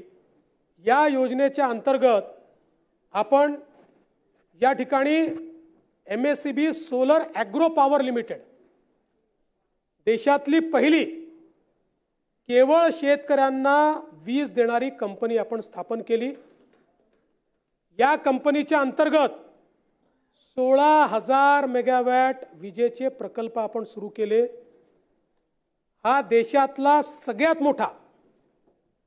सगळ्यात मोठा विकेंद्रित सौर ऊर्जा निर्मितीचा प्रकल्प आहे, ज्याच्यामध्ये 8,428 कृषी वाहिन्या म्हणजे फीडर्स जे आपण सेपरेट केलेले आहेत, या फीडर्सला आपण सोलराईज करतो आहोत. आणि याच्यामध्ये दररोज मला एक मेसेज असतो, आज 4 मेगावॅट कार्यान्वित झालं, आज 5 मेगावॅट कार्यान्वित झालं. जवळपास आत्तापर्यंत 669 मेगावॅट एवढी क्षमता कार्यान्वित झाली आहे. त्यातनं 1,30,486 कृषी ग्राहकांना आपण 3 फेजचा पुरवठा सुरू केला आहे. आणि आमचा प्रयत्न आहे 2026 पर्यंत पूर्ण 16,000 मेगावॅटची कामं पूर्ण करायची आणि महाराष्ट्रातल्या शेतकऱ्यांना दिवसा वीज. त्याचा फायदा आपल्याला काय आहे? आज आपण शेतकऱ्याला मोफत वीज दिली आहे, त्याचा 15,000 कोटी रुपयाचा एक प्रकारे आपल्या बजेटवर भार आहे. या विजेचा फायदा असा आहे, आपण जी आज शेतकऱ्याला वीज देतो, जेव्हा आपण त्याच्याकडनं बिल वसूल करायचो त्यावेळी शेतकऱ्याला ज्या वीज जी द्यायचो ती आपल्याला 8 रुपयाची पडायची आणि शेतकऱ्यांकडनं आपण ₹1.25 घ्यायचो किंवा ₹1.5 घ्यायचो. आता ही जी वीज आहे ही आपल्याला 3 रुपयाची पडणार आहे. म्हणजे ही जी काही 6.5 रुपयाची सबसिडी आपल्याला द्यावी लागायची, त्यातल्या किमान 4.5 रुपयाची बचत होणार आहे. म्हणजे एकूण जर हिशोब लावला तर वीज खरेदीत 10,000 कोटीची बचत होणार आहे आणि त्या ठिकाणी सबसिडीतली क्रॉस सबसिडीची 5,000 कोटीची बचत होणार आहे. म्हणजे पुढच्या 2026 किंवा फार तर 27 नंतर आपण जी काही आज मोफत वीज देतोय त्याचा जो भुर्दंड आपल्या बजेटमधनं जातोय, नेमके तेवढेच पैसे आपण या सौर कृषी वाहिनीमुळे वाचवणार आहोत. आणि कदाचित तोपर्यंत कनेक्शन वाढतील त्यामुळे थोडा फरक पडेल, पण जवळपास आपण रेव्हेन्यू न्यूट्रलवर ही योजना या ठिकाणी आणणार आहोत. आणि मी खरोखर विभागाचं देखील अभिनंदन करेन. इतक्या कमी काळामध्ये जागा आयडेंटिफाय करणं, त्या जागेवर टेंडर काढणं, त्याचे बिडर निवडणं, सगळं ट्रान्सपरंट पद्धतीनं आणि रिव्हर्स बिडिंग पद्धतीनं, जो कमीत कमी रेट कोट करेल ओपन रिव्हर्स बिड केलं आणि त्यातनं मोठ्या प्रमाणात हे काम झालेलं आहे. यासोबत आपली मोफत वीज योजना आपण सुरू केलेली आहे, ती तर नीट चाललेलीच आहे. त्यामुळे शेतकऱ्यांकडनं पुढच्या 5 वर्षामध्ये विजेचं बिल घ्यायचं नाही हा जो आमचा निर्धार आहे तो कायम आहे, त्याच्यात कुठलाही बदल नाही आहे. आणि आपण सौर कृषी पंप योजना आणलेली आहे आणि अतिशय गतीनं याचं काम सुरू केलेलं आहे. 9 लाख कृषी पंप आपल्याकडे आज उपलब्ध आहेत. 9 लाख टार्गेट. सभागृहातल्या सगळ्या सदस्यांना मी सांगतो, नवीन कनेक्शन, जुनं कनेक्शन बदलून आम्हाला ते द्या असं नका म्हणू, कारण त्याच्यावर एवढा पैसा खर्च केला. पण जो नवीन कनेक्शन आहे मागेल त्याला सौर पंप. पेड पेंडिंग वगैरे विषयच नाही, नो पेड पेंडिंग. तुम्ही मागितल्यानंतर 3 महिन्यामध्ये आम्ही कनेक्शन देऊ. काही नाही. सोलरचं हो. आणि याच्यामध्ये आज आपण जवळपास या ठिकाणी 2,36,186 पंपाचं त्या ठिकाणी फिटिंग देखील करून टाकलं. म्हणजे मी याकरता विभागाचं अभिनंदन करतो की जेव्हापासून सौर पंप आपण वापरणं सुरू केलं, योजना सुरू केल्या वेगवेगळ्या, या सगळ्या काळामध्ये दादा आपण जेवढे सौर पंप लावलेत त्यापेक्षा जास्त सौर पंप मागच्या 1 वर्षात लावले आणि मोठ्या प्रमाणात आता हे काम चाललेलं आहे। याची सगळी आकडेवारी देऊन आता मी काही आपला वेळ घेत नाही, पण मला असं वाटतं की ऊर्जा क्षेत्रामध्ये खूप मोठ्या प्रमाणात आपण मागच्या काळामध्ये योजना सुरू केल्या आहेत। अगदी पंप स्टोरेज सारख्या ज्या योजना आहेत, म्हणजे मी केवळ आपल्यासमोर आकडेवारी मांडू इच्छितो की आज आपली स्थापित क्षमता ही साधारण 44,000 मेगावॅटची आहे आणि आपले जे करार झाले आहेत ते 54,000 मेगावॅटचे आहेत। त्यामुळे आपण साधारणपणे आपण जी ऊर्जा देतो या ऊर्जेमध्ये 16% अपारंपरिक आहे आणि 84% प्रदूषण करणारी पारंपरिक ऊर्जा आहे। 2030 साली हे जे प्रकल्प आपण हातात घेतले हे टप्प्याटप्प्याने पूर्ण होणार। 2030 साली महाराष्ट्रामध्ये 52% ऊर्जा ही अपारंपरिक स्रोतातली असेल, ग्रीन एनर्जी, आणि 48% ही पारंपरिक असेल। आपल्याला अर्थातच नेट झिरोकडे जायचं आहे, खूप मोठा मार्ग आहे आपल्यासमोर, पण याच्याकडे आपण जाण्याची सुरुवात केलेली आहे। खरं म्हणजे भास्कररावांनी विषय मांडला होता प्रधानमंत्री आवास योजनेच्या संदर्भात, शहरी आणि ग्रामीण याच्यातला। निश्चितपणे या संदर्भात आपण अनुदान वाढीच्या संदर्भात केंद्र सरकारकडे विनंती केलेली आहे की हे अनुदान वाढलं पाहिजे, कारण आपण आपल्या राज्य योजनांचे अनुदान हे वाढवण्याचा विचार करतो आणि त्यामुळे मग जर हे मॅचिंग झालं नाही तर त्यातनं नवीन अडचणी तयार होतील आणि म्हणून त्यातल्या कॅटेगरीजही वाढल्या पाहिजे, शहरी, निमशहरी अशा प्रकारच्या, आणि ग्रामीणमध्येही अनुदान वाढलं पाहिजे। ही जी आपली मागणी आहे त्याचा प्रयत्न हा केंद्र सरकारकडे आम्ही करतो। हा आहे ना, तो आपलं म्हणणं खरं आहे, कारण आता जवळपास सॅच्युरेशन झालं आहे। आता जे राहिले आहेत त्यांच्याकडे जागा नाही आहे आणि म्हणूनच परवाचा तुकडेबंदीचा कायदा असेल किंवा गायरान जमीन, आता आपण गायरानचा आहे आणि आता झुडपी जंगलांनी तर मोठा प्रश्न सॉल्व्ह होणार आहे, पण ती अगदी अंतिम टप्प्यात केस ही सुप्रीम कोर्टमध्ये आहे। कोर्ट कमिशनरनी जो रिपोर्ट दिलेला आहे तो आपल्या फेवरचा आहे, त्यामुळे तोही प्रश्न निश्चितपणे या ठिकाणी सॉल्व्ह होईल।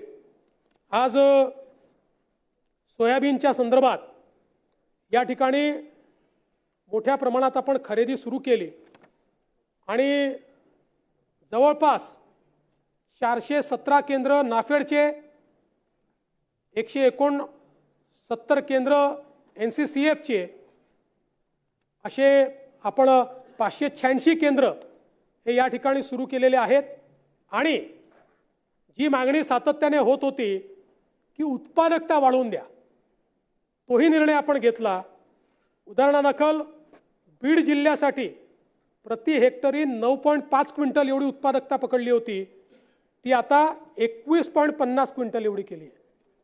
लातूर जिल्ह्याकरता 12.23 क्विंटल होती, ती 20 क्विंटल एवढी सुधारित उत्पादकता केलेली आहे। त्यामुळे शेतकऱ्याला तेवढं जास्ती आपलं सोयाबीन हे त्या ठिकाणी देता येईल, कारण पूर्वी 12पेक्षा जास्त त्यांनी द्यायचा प्रयत्न केला तर त्याच्या 7-12वर त्याला ते देता येत नव्हतं। ही उत्पादकता वाढल्यामुळे त्याला फायदा होणार आहे आणि जवळपास आत्तापर्यंत 1,89,450 मेट्रिक टन सोयाबीनची खरेदी केली आहे। ही गेल्या 15 वर्षातली सर्वाधिक खरेदी आहे, रेकॉर्ड खरेदी आहे आणि 12 जानेवारीपर्यंत आम्ही ती सुरू ठेवणार आहोत आणि गरज पडली तर केंद्र सरकारकडे जाऊन अजून त्याच्यामध्ये आपण वाढ मागू। एवढंच नाही तर केंद्र सरकारला आपण विनंती केली होती की पाऊस उशिरापर्यंत आला त्याच्यामुळे त्या ठिकाणी आर्द्रता जी आहे, मॉइश्चर, हे मॉइश्चर जास्त आहे, म्हणून पहिल्यांदा केंद्र सरकारने नेहमी 12% मॉइश्चरची खरेदी होते, 15% मॉइश्चरची खरेदी अलाउ केली आणि त्यामुळे मोठ्या प्रमाणात ही खरेदी चाललेली आहे। आणि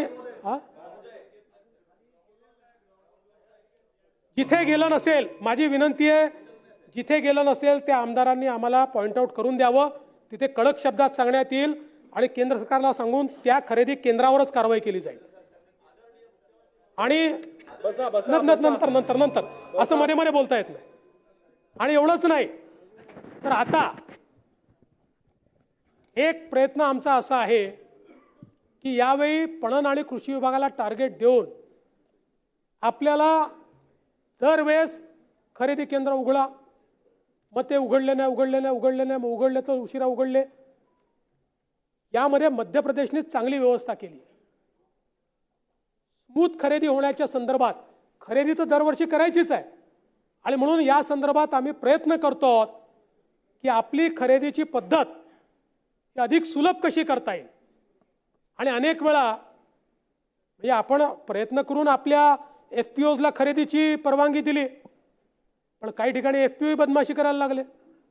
त्याच्यामुळे ट्रान्सपरंटली खरेदी कशी होईल याचा प्रयत्न आपण पुढच्या काळामध्ये निश्चितपणे करणार आहोत. आणि ते गरज असेल तर सेंटर देखील वाढवू, काही अडचण नाही आहे. अध्यक्ष महोदय, यासोबत लाडकी बहिणीच्या संदर्भात आधीच सांगितलं आहे, त्यामुळे आता पुन्हा सांगत नाही. अन्नपूर्णा योजनेच्या अंतर्गत आपण त्या ठिकाणी जे काही अनुदान आहे ते दिलेलं आहे. माननीय बाळासाहेब ठाकरे स्मृती मातोश्री ग्रामपंचायत बांधणी योजना या योजनेच्या अंतर्गत 1748 ग्रामपंचायतींना प्रशासकीय मान्यता आपण दिलेली आहे आणि त्यातनं त्यांचं देखील बांधकाम जे आहे ते आपण सुरू करतो. यासोबत एक निलेश राणेजींनी मुद्दा मांडला होता पोर्ट्सच्या संदर्भात आणि विशेषतः कोकण किनारपट्टीवरील पोर्ट्सच्या संदर्भातला. एकतर त्यांनी ही देखील मागणी केली की त्याचं ऑडिट झालं पाहिजे. निश्चितपणे मागच्या काळामध्ये हे सगळे पोर्ट्स आणि त्यासोबत 700 पेक्षा जास्त लँडिंग पॉईंट्स आहेत. या लँडिंग पॉईंट्सला कसं मॅन करता येईल या संदर्भातला एक आराखडा आपण तयार केलेला आहे आणि त्यातनं अधिक सुरक्षित अशा प्रकारचं वातावरण कसं तयार करता येईल हा आपला प्रयत्न आहे. आज आपल्याला कल्पना आहे की केंद्र सरकारने आपल्या राज्यामध्ये पालघर जिल्ह्यामध्ये वाढवण बंदराला मान्यता दिली आहे. जवळपास 76,000 कोटी रुपयाचा हा प्रकल्प आहे. वाढवण बंदर याकरता अत्यंत महत्त्वाचं आहे की देशामध्ये वाढवण अशी जागा आहे की ज्या ठिकाणी 10 किलोमीटरपर्यंत 20 मीटर डीप ड्राफ्ट आहे. त्यामुळे जगातलं कुठलंही जहाज, आज जगातले मोठे वेसल आपल्याकडे येऊ शकत नाही. आणि तुम्ही जगाच्या इतिहासात कुठलंही मोठी अर्थव्यवस्था बघा, मॅरीटाईम अर्थव्यवस्थेशिवाय कोणीच मोठं झालेलं नाही. जगात बाकी किती वेज येऊ द्या, पण जोपर्यंत मॅरीटाईम इकॉनॉमी उभी होत नाही तोपर्यंत समृद्धी येत नाही. पोर्ट लेड डेव्हलपमेंट हाच जगाच्या इतिहासाचा मार्ग राहिलेला आहे. आणि विशेषतः ज्या प्रकारे चीननी कोविडच्या काळामध्ये सप्लाय चेन डिस्टर्ब केली, त्यानंतर तर नवीन सप्लाय चेन तयार करणं ही जगाची प्रायोरिटी झाली आहे. आणि त्या प्रायोरिटीमध्ये सगळ्यात महत्त्वाचं काही ठरणार असेल तर वाढवण बंदर ठरणार आहे. आज भारताच्या एकूण कंटेनर ट्रॅफिकपैकी 65% कंटेनर ट्रॅफिक एकटं JNPT पोर्ट सांभाळतं. या JNPT पोर्टच्या 3 पट मोठं वाढवण बंदर आहे. आज देशाची जेवढी क्षमता आहे तेवढी क्षमता एकट्या वाढवण बंदराची आहे.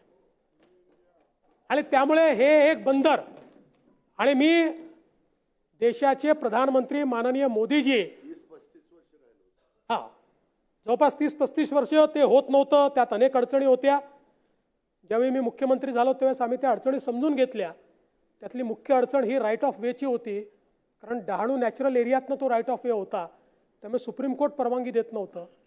आम्ही नवीन राईट ऑफ वे शोधून काढला जो नॅचरल एरियाच्या बाहेरचा आणि त्याला डीप सी पोर्ट तयार करायचा, अशा पद्धतीनं एक थोडा राईट ऑफ वे समुद्रातनं शोधून काढला आणि त्यामुळे त्याला सगळ्या प्रकारच्या मान्यता मिळाल्या.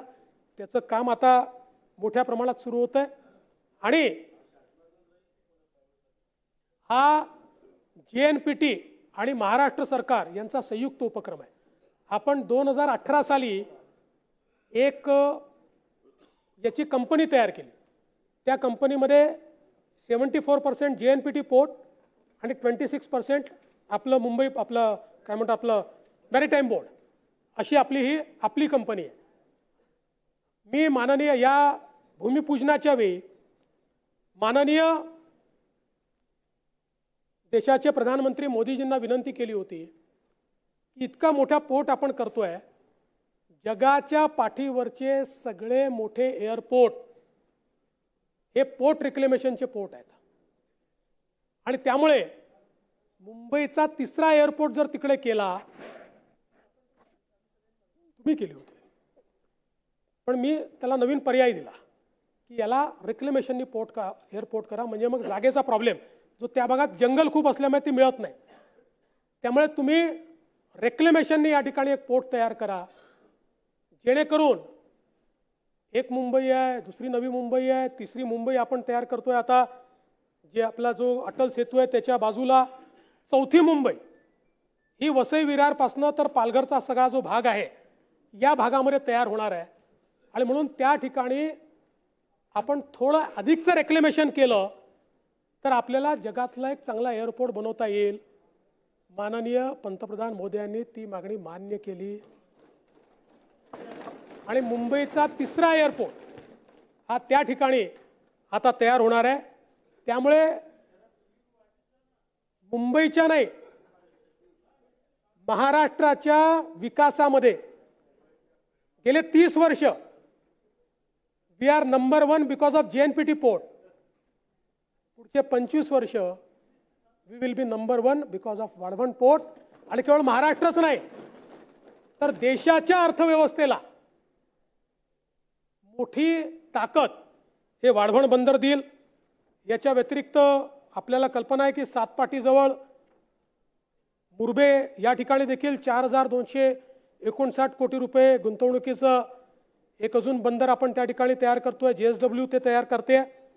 त्यामुळे मॅरिटाईम कॅपॅसिटी ही आपली मोठ्या प्रमाणात आपण या ठिकाणी वाढवतो हे देखील मला सांगायचं आहे. खरं म्हणजे अनेक विषय या ठिकाणी आलेले आहेत. निकम साहेबांनी बांबूच्या संदर्भातला विषय मांडलेला आहे.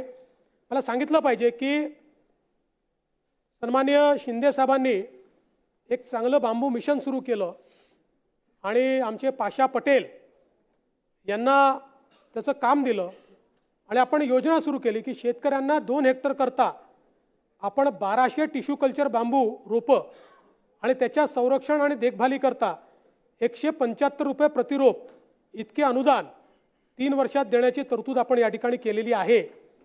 बांबूचा फायदा असा आहे, हे खरं आहे, नाही महाराष्ट्र करताय, नसेल तर करू, पण माझ्या अंदाजाने महाराष्ट्र करताय.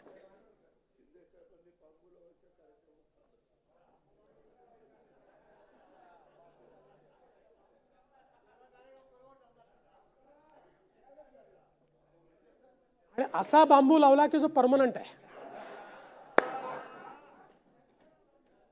बांबूचा फायदा असा असतो की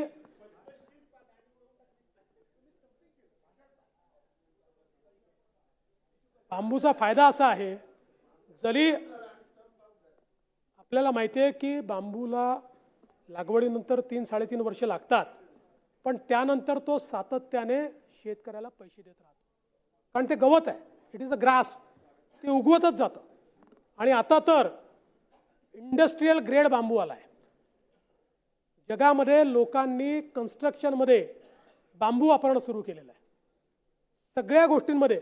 आमचे पाशा पटेल तर शर्ट घेऊन येतात बांबूचा, पेन घेऊन येतात बांबूचा, खैल्या घड्या घेऊन येतात, चष्मा घेऊन येतात. माणूस फक्त तयार करायचा बांबूचा अजून त्यांनी, तर त्याचा देखील निश्चितपणे फायदा होईल. प्रधानमंत्री कृषी सिंचन योजनेच्या अंतर्गत देखील मोठ्या प्रमाणात आपण या ठिकाणी काम केलं आहे. मी ते सांगून आपला अधिक वेळ घेत नाही. एक मागणी शेखर निकमांनीच तुकडेबंदीची केली होती, परवाच कायदा आपण मंजूर केला आहे, त्यामुळे आता त्याची काही फार त्याबद्दल बोलण्याची आवश्यकता नाही आहे. आपली जी शिष्यवृत्ती आहे त्यात काही लोकांनी तक्रार केली की मुलींच्या संदर्भात फीज मागितली जाते किंवा अशा प्रकारची तक्रार आहे. जरूर त्याच्याकडे लक्ष देऊ, पण काही ठिकाणी प्रॉब्लेम असा झाला आहे की असा समज करून देण्यात येतो की कुठलाही कोर्स असेल तरी देखील त्याला आपण फ्री एज्युकेशन दिलं असं नाही आहे. मुलींना आपण 50% फ्री रिएम्बर्समेंट करायचो. ज्या कोर्सेसमध्ये 50% आपण त्यांची फी द्यायचो त्याच कोर्सेसमध्ये आपण 100% त्यांची फी भरण्याचा निर्णय घेतलेला आहे. त्यामुळे ते सगळे कोर्सेस असे आहेत की जे केल्यानंतर त्यांना हमखास रोजगार मिळणार आहे असे सगळे कोर्सेस आहेत. त्यामुळे अशा कुठल्या कोर्समध्ये जर कुठलं कॉलेज नडत असेल, संस्था नडत असेल तर जरूर तुम्ही आम्हाला सांगा. आम्ही पहिले त्यांच्याशी चर्चा करू. चर्चा केल्यानंतर त्यांनी ऐकलं नाही तर त्यांना ती योजना आम्ही देणार नाही. कारण आज मी अनेक संस्था चालकांची माफी मागून सांगतो, पण आपल्या विना अनुदानित खाजगी संस्थाही सरकारच्या अनुदानावर चालल्या आहेत. याचं कारण मुलांमध्ये SC STचे 100% पैसे देतो, OBCचे 50% पैसे देतो, ओपनचे 8 लाखापर्यंत ज्यांचं इन्कम आहे त्यांचे 50% देतो आणि आता मुलींचे तर 100% पैसे आपण देतो. हां, देतो ना, सगळ्यांना देतो. त्यामुळे भास्करराव, विना अनुदानित प्रकारच राहिलेला नाही आता. विना अनुदानित, इनडायरेक्टली अनुदानित. पण मला असं वाटतं की ही आपली गुंतवणूक आहे. हां, नाही, हे तर कॉलेजेस आहेत ना. आज आपण एक गोष्ट मान्य केली पाहिजे की 13-14 साली जो आपला ग्रॉस एनरोलमेंट रेशिओ 12 ते 14% होता, आज तो 36% गेलेला आहे. म्हणजे याचा अर्थ जवळपास तो तिपटीने वाढतो आहे. म्हणजे एवढी मुलं आपली कॉलेजमध्ये शिकतायत. आपण दालन उघडं करून दिलं. ही गुंतवणूक आहे. मी याला खर्च मानत नाही.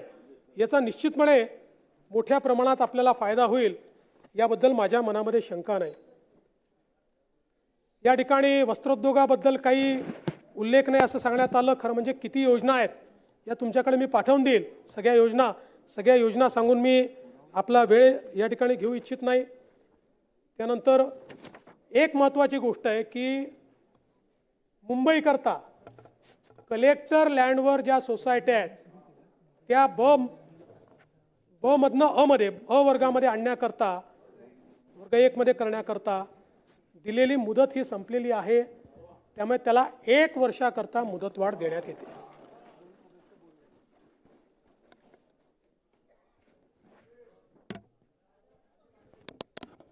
सन्माननीय दाते यांनी जलयुक्त शिवार योजना सुरू करावी अशी मागणी केली आहे. योजना सुरूच आहे, ती अधिक प्रभावीपणे राबवण्याचा कार्यक्रम आपण या ठिकाणी करू.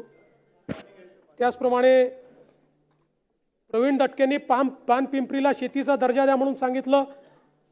या ठिकाणी दटके साहेब, आता आपण महात्मा गांधी राष्ट्रीय ग्रामीण रोजगार हमी योजनेच्या अंतर्गत फळबाग लागवड कार्यक्रम 2024-25 मधील प्रस्तावित सुधारित आर्थिक मापदंड तयार करताना पानपिंपरी या पिकाचा त्याच्यामध्ये समावेश केलेला आहे.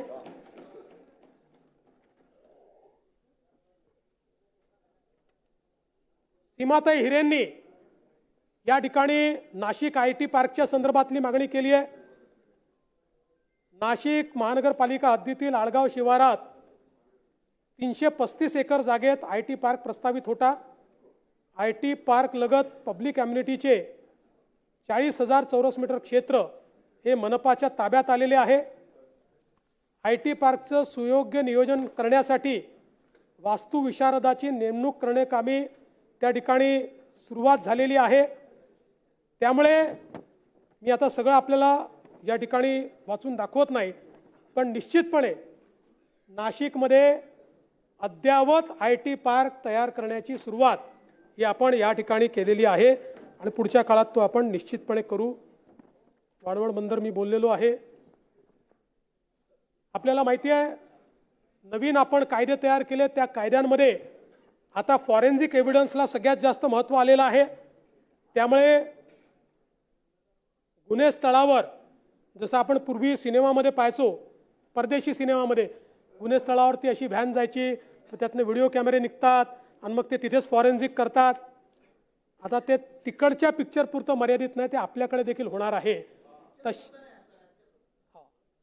आता आपल्या राज्यात होणार आहे.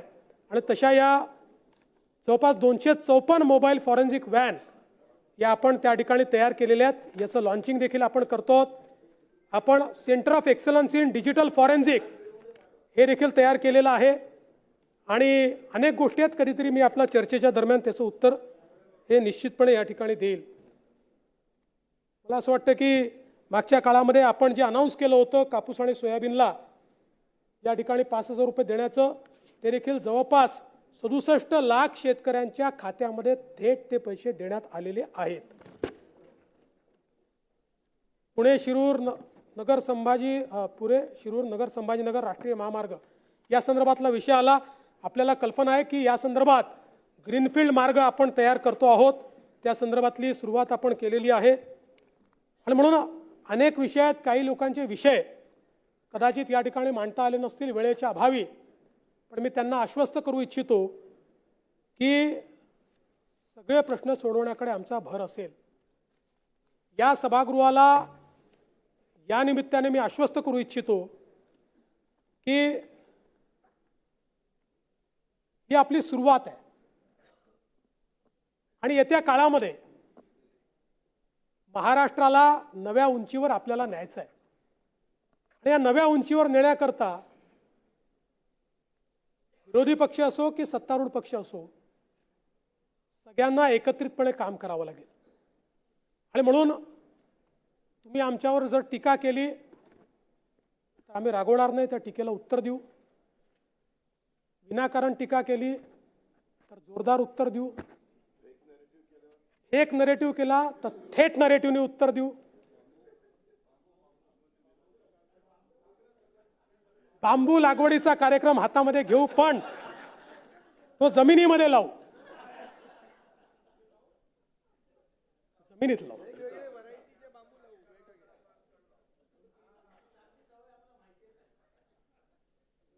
त्यामुळे राज्याच्या जनतेने जे एक अतिशय चांगलं मॅन्डेट दिलंय, मॅन्डेट मिळाल्यानंतर आम्ही खरोखर आनंदीच होतो. पण आता तो आनंद ओसरल्यानंतर जबाबदारीची जाणीव आम्हाला आहे. कारण जेव्हा एवढं मोठं मॅन्डेट मिळतं, ते मॅन्डेट अनेक जबाबदाऱ्या घेऊन येतं, लोकांच्या अपेक्षा घेऊन येतं.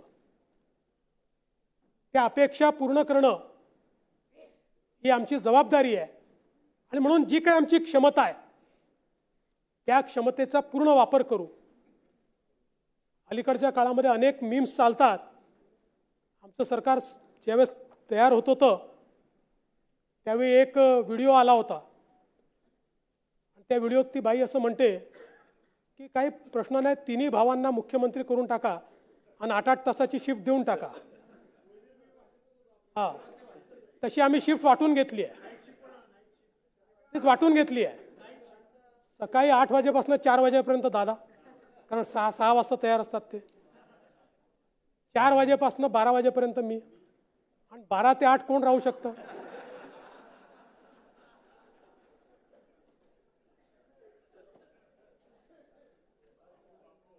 त्यामुळे 24/7 समाजातल्या शेवटच्या व्यक्तीचा विकास करण्याचा प्रयत्न आपण करू. सर्व लोकांना समान वागणूक देऊन सर्व जाती धर्माच्या लोकांना विकासाकडे नेण्याचं काम हे सरकार निश्चितपणे या ठिकाणी करेल. आणि म्हणूनच मी शेवटी एवढंच म्हणतो की महाराष्ट्राला एक गती, माननीय शिंदे साहेब मुख्यमंत्री झाल्यानंतर एक प्रचंड गती या महाराष्ट्राला आम्ही दिली आहे. हा महाराष्ट्र आता थांबणार नाही. सोबत राहू एक दिलाने, घडवू महाराष्ट्र पुन्हा नव्याने. समृद्धीचा वेग कोणी रोखणार नाही. महाराष्ट्र आता थांबणार नाही. उद्योग गुंतवणूक येत्या जोमात, बेरोजगारांना देऊ रोजगाराची साथ. तरुणाईचं स्वप्न आता भगणार नाही. महाराष्ट्र आता थांबणार नाही. रस्ते, पूल, रेल्वेचे धागे, सुखदायी प्रवासाचे स्वप्न होईल जागे. गतीला स्थगिती मिळणार नाही. महाराष्ट्र आता थांबणार नाही. विकासाच्या स्वप्नांसोबत सेतू अटल, विकासाच्या स्वप्नांसोबत सेतू अटल. मुंबईच्या वेगासाठी आहे कोस्टल. मराठी माणसाचे स्वप्न भंगणार नाही. महाराष्ट्र आता थांबणार नाही. जलयुक्त शिवार देईल नवजीवन. नदीजोड प्रकल्प फुलवतील नंदनवन. राज्यात दुष्काळ भविष्यात दिसणार नाही. महाराष्ट्र आता थांबणार नाही. पाणंद रस्त्यांनी जोडू शेती शिवार. आनंदाचा शिधा देई आधार. उपाशी पोटी कोणी झोपणार नाही. महाराष्ट्र आता थांबणार नाही. लाडक्या बहिणींना मिळाला स्वाभिमान. ज्येष्ठांना मोफत प्रवासातून सन्मान.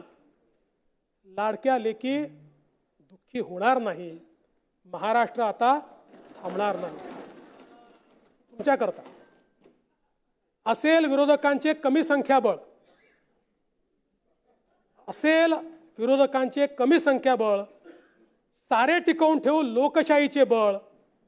कोणत्याही आमदाराचा मान सन्मान घटणार नाही. महाराष्ट्र आता थांबणार नाही. धन्यवाद. जय हिंद. जय महाराष्ट्र.